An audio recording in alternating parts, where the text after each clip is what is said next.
Just in time for Father's Day, we're talking with speaker and best-selling author Dr. Eddie Connor. His new book helping to empower readers with steps on how to find freedom from trauma while developing their mental well-being. We're going to talk with him about what he calls the mask of masculinity next.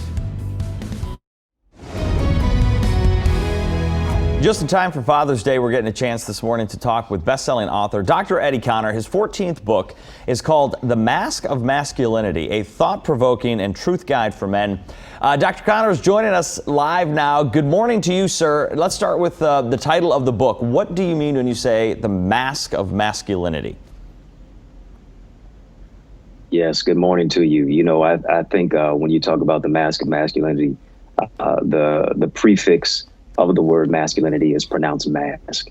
And oftentimes us as men, we've been told, don't cry, man up, be strong, all of these things that have become deleterious to us, really stepping into our emotions and really expressing who it is that we are because of the societal perceptions. And I believe masculinity and vulnerability can coexist in the same space. And so I wanted to write about that and really empower our men to really be who they're supposed to be. Doctor, you've got strong ties to the Detroit community. You've written 14 books. When you have done all of the experiences that you've done, you know, in the community and in your life, is there a theme that you notice when it comes to men trying to take on more than they should, or burying deep down some of these feelings that maybe we should do a better job of communicating? Yes, you know, I think that's profound and pertinent because as men, we always wear this S on our chest if we're Superman. But in many cases, the S doesn't always mean we're strong. Sometimes it means we're sad. It means we're suffering in silence. It means we're really going through so many different variations. But we have to take off the cape. We have to really find a soft, safe space and place to be able to land. And I had to do that. 2022 marks 22 years of me being cancer-free. I was dealing with trauma. I was dealing with the bitterness of my father not being there in my life. And I actually had to address my intergenerational trauma, my psychological pain and my emotional incarceration to remove that mask and see that hurting boy inside, that pride, that ego, and deal with it. Because if you don't heal, you'll bleed on people who didn't cut you. Doctor, how do you do those first steps to deal with that? Is it something where we lean on other people? You know, do we get like a strong community, a group of people that we can confide in? Or is this something that we have to initially begin deep within ourselves? Yes, I think you can't fight what you refuse to face. You can't heal from what you refuse to deal with. You can't address what you refuse to confess.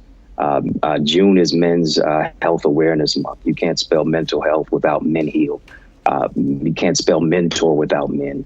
And I think mentorship is not just from boys to men. It is men connecting to other men to build a strong bond, to have a conversation about counseling and therapy, to really to say, you know, I want to get better. Whether that is writing down every single day, what are some things that you're grateful for? What would you like to improve in your own life? And really holding yourself accountable. I think the power of masculinity is our maturity, is our identity, but is also personal accountability. Of your 14 books, I've noticed that a lot of them geared towards men, at least in title, but we're watching video right now of you at different speaking events. There are plenty of women there, and there's plenty of information in your books and your materials for women. What do you hope that women take out of this?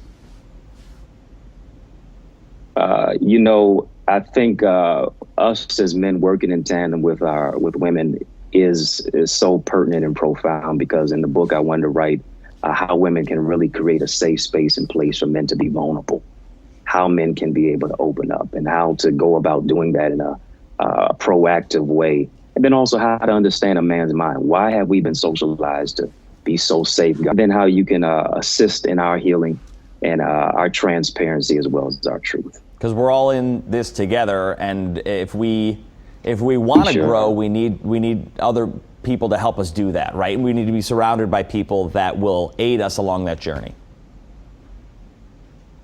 Oh, absolutely. We're better together, and we're stronger as a unit when, you know, community comes together with each and every single moving part working in tandem with each other.